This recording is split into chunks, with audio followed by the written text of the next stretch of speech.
상황에 따라 다르겠지만은 아예 받지 못한다 이런 상황은 아닌 것 같아요.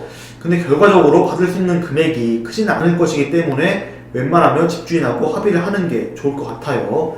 그럴 때는 어떻게 하는 것이 현명한 방법이냐 하면은, 안녕하세요. 부동산 임대차를 전문으로 연구하는 법률사무소 진리 대표변호사 최석호입니다. 보일러 고장, 에어컨 수리, 누수 피해 등 전월세 상황에서 이런 피해를 한 번쯤은 겪어보셨을 거라고 생각이 됩니다. 저희 사무소에서도 막 임대인이 수리를 안 해준다, 임대인이 고쳐준다고 해놓고 계속 미룬다, 임차인이 말도 안 되는 걸 계속 수리해달라고 요구한다, 이런 것처럼 집 수리에 관한 상담이 굉장히 많이 들어옵니다. 그 중에서도 장시간 동안 수리를 해야 하는 경우에 이러한 피해가 발생했을 때 월세 납부를 어떻게 해야 할지, 이런 거에 대한 상담도 매우 많은 편인데요. 예전에 진행했던 사례를 한번 설명드려 보려고 합니다. 그러니까 집에 누수가 발생했는데 알고 보니까 에어컨 배관에서 벽을 타고 물이 고일 정도로 물이 새어나오는 것이었고요. 그 때문에 벽지도 누렇게 물이 들어버린 경우였죠. 집주인에게 연락을 해가지고 누수가 너무 심하니까 집에서 생활할 수가 없다, 기사님을 불러가지고 진단을 해보니까 배수관 구조를 바꿔야 하는, 즉 내부 공사가 필요하다라는 결론이 나오게 됐죠. 그래서 이러한 사실을 알렸더니 집주인은 세입자가 에어컨을 부주의하게 사용해가지고 그런 결과가 발생한 게 아니냐, 나는 수리비를 못 대주겠으니 알아서 수리를 해라, 이렇게 책임을 전가시킵니다. 이렇게 임대인이 수리를 거부하자 임차인은 장기간 밖에서 임시 생활을 해야 되는 상황이 됐고요. 이런 경우에 과연 임차인은 임대인한테 월세 감액을 요청할 수 있을지 궁금하실 겁니다. 아예 불가능하지는 않다고 보지만은 생각보다 쉽게 해결될 상황은 아니긴 합니다. 임대인은 에어컨을 사용하는 임차인을 탓하면서 실제로 수리를 거부하거나 아니면은 수리를 해주는 대신 임시로 나가서 지내는 동안에 월세 감액은 불가능하다, 이렇게 말할 것이 분명하거든요.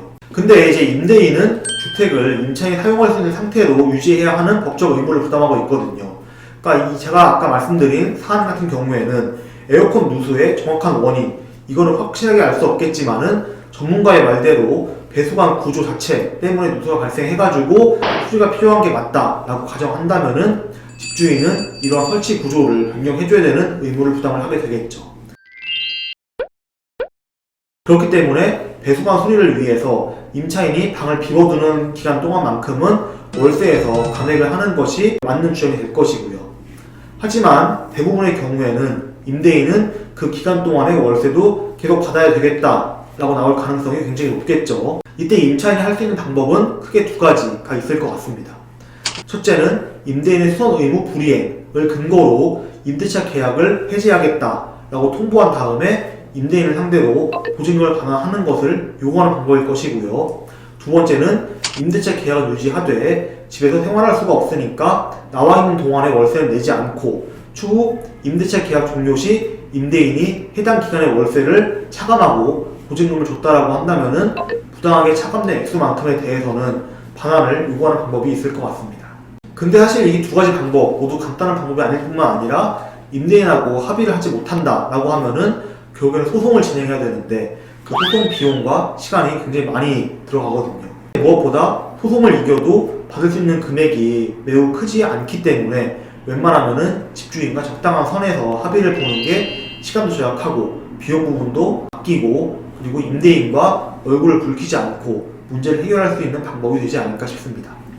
근데 그럼에도 불구하고 임대인이 합의할 의사를 전혀 보이지 않는다거나 아니면은 임대인과의 불화가 너무 심해졌다, 이러한 이유로 소송을 진행하겠다라고 한다면은 소송 전에 강력하게 자기의 의견을 상대방에게 어필하는 것이 중요합니다. 예를 들어서 변호사 명의로 내용 증거가 발송해가지고 임대인에게 강력한 의사 표시를 하는 것도 가능하니까 이러한 방법이 있다는 것도 염두에 두면 좋을 것 같습니다. 오늘은 이제 대표적으로 누수에 대해서 말씀드렸지만은 누수뿐만 아니라 전월세 생활에서 발생할 수 있는 모든 문제에 대해서는 오늘 말씀드린 내용이 적용 가능하기 때문에 이제 오늘의 영상이 전월세 생활에 큰 도움이 되기를 바랍니다. 다음 영상에서 또 뵙도록 하고요. 구독과 좋아요, 알람 설정도 부탁드리도록 하겠습니다.